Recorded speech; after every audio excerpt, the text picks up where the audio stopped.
So once upon a time, I had a brother. Matter of fact, I still have said brother. And me and said brother like to play games together. And naturally, since I play a lot of Final Fantasy XIV, I would like to get my brother more into the game. However, there are a couple obstacles that stand between me and getting my brother to play some Final Fantasy XIV. And the reason why that is because my brother is a very particular type of gamer. And my brother is the type of gamer that you could describe as being the type of gamer who likes getting fucked in the ass. Now, I too like to get metaphorically fucked in the ass by my games, but I have a rather wide palette of the sorts of experiences that I enjoy in gaming. I like narrative experiences. I like community driven experiences. I like competitive experiences. I like challenging experiences. I like relaxing experiences. I like turn based experiences.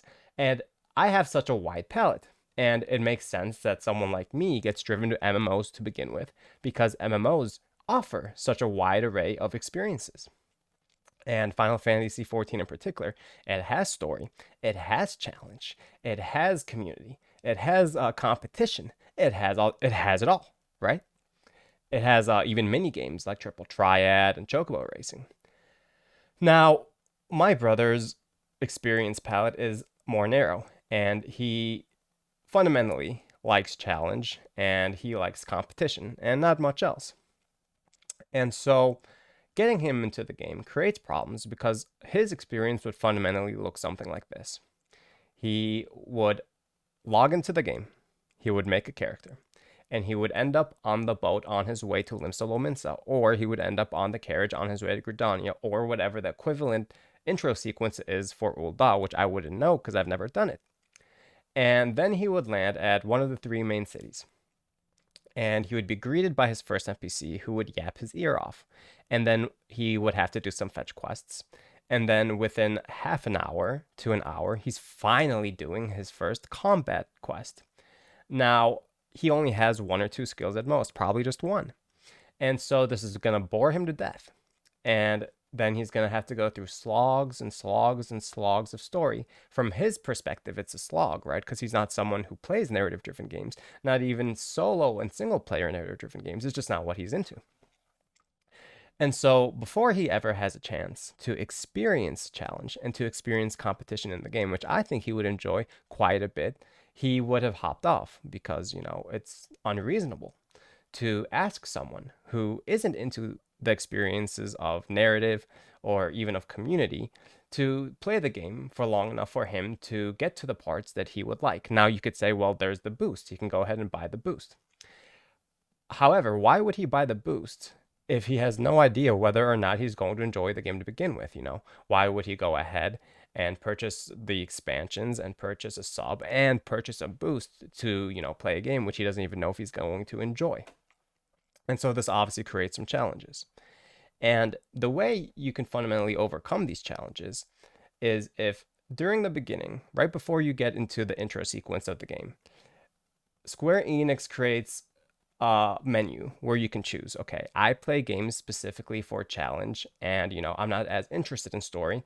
Or it could be, oh, I'm actually rather interested in story, so take me through the story sequence. But if you click the challenge button instead, what ultimately could happen is you could spawn the new player into Palace of the Dead immediately, floor one, and you have one skill.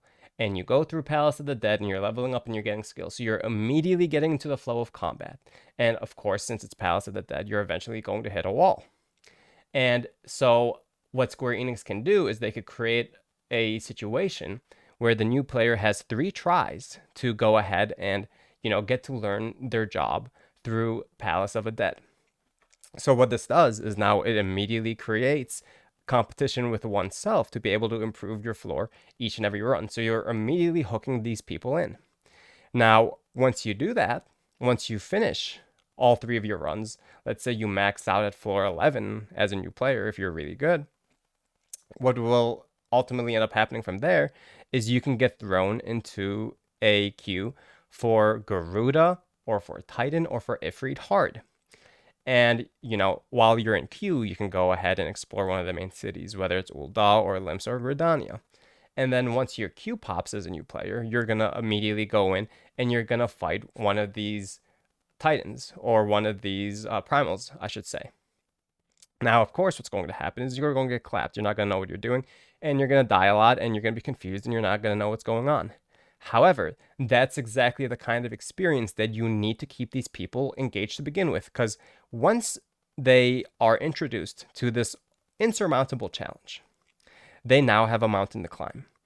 And my brother's the type of person who likes playing games like Dark Souls, like Celeste, like Escape from Tarkov, really hardcore games that are extremely punishing. Because what it does right from the get-go is it gives you a very tall mountain to climb. And through your efforts and through your resilience, you'll be able to surmount that wall. And Final Fantasy XIV, of course, has that experience. And there's a little slice of Eorzea for players who are into this sort of thing. And, these are usually the people who will end up trying to go for ultimates and do savages and, this sort of content. Now, this is the sort of content that I think would interest my brother. Also, Crystalline Conflict is another slice of content that I think would interest him. But there's so many obstacles between him and that content that it's unreasonable for him to have to, climb over these obstacles. And so if rather he goes through something like Palace of the Dead, gets 3 chances to do so, immediately gets thrown into one of the primal extremes in A Realm Reborn, gets defeated, and now knows from the beginning, okay, there's challenge here. Now, this puts him in a situation where he can choose, okay, I liked this. This combat experience was fun. There was challenge here. Do I now go ahead and subscribe and go ahead through the narrative content? Or at the very least, it has given him enough experience to now go ahead and purchase the boost so that he can just hop right in and get into the content he wants to get into. And you wouldn't even really need to add any new content into the game. It all exists. You just would have to shuffle some things around. It wouldn't take much for a new player to spawn right into Palace of the Dead, pick their job, spawn right into Palace of the Dead, go through it a couple times, and then, get destroyed in one of the hard trials of A Realm Reborn. It's such a, easy thing to do because all the content already exists. You just have to string it together in a certain way. And I feel like this would create a situation where a lot more people who are sort of into that sort of thing would be able to get into the game a lot easier. And that's all I really had to say for this video. We'll see you guys in the next one. Peace.